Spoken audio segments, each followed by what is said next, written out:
बिहार विधानसभा चुनाव में मिली करारी हार के बाद तेजस्वी यादव विदेश टूर पर चले गए थे और लगभग काफी समय के बाद वह हिंदुस्तान लौट कर आए। इसी बीच तेजस्वी यादव के कार्यकर्ताओं के बीच असमंजस की स्थिति पैदा हो गई थी। तेजस्वी यादव दूर थे लेकिन पार्टी बदहाल। करीब सवा महीने बाद नेता प्रतिपक्ष तेजस्वी यादव पटना पहुंचे। पटना एयरपोर्ट पर पत्रकारों से उन्होंने बातचीत भी की। तेजस्वी यादव ने सभी को नए साल की शुभकामनाएं देते हुए कहा कि पिछले साल हुई बिहार में चुनाव में लोकतंत्र हार गया और मशीन तंत्र जीत गया। लोग की हार हुई। तेजस्वी यादव 2 दिसंबर को ही दिल्ली रवाना हो गए थे। वहीं आज यानी 11 जनवरी को तेजस्वी यादव पटना लौटते ही तेजस्वी यादव नीतीश सरकार पर बरस पड़े। तेजस्वी यादव ने कहा कि इस लोकतंत्र में लोक हारा और तंत्र जीती है। लोक की हार हुई, तंत्र की जीत हुई। इन लोगों ने जनतंत्र को धनतंत्र और मशीन तंत्र बना दिया है।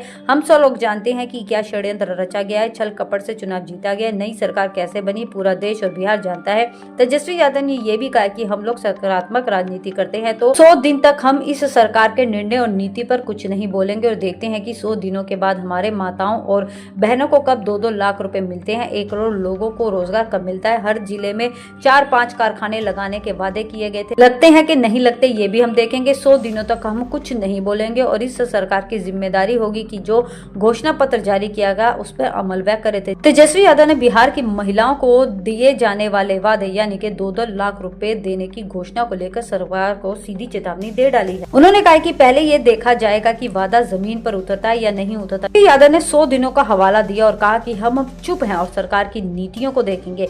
सरकार की उन नीतियों को देखेंगे जो उन्होंने बिहार विधानसभा 2025 के चुनावों में घोषणा की थी। हमने वादे किए थे लेकिन हम हार गए। अगर हम जीतते तो उन वादों को पूरा करते, लेकिन अब ठीक है सरकार जीत गई तो देखते हैं नीतीश सरकार क्या करती है। बिहार की महिलाओं के लिए क्या रोजगार करती है, क्या युवाओं को देती है।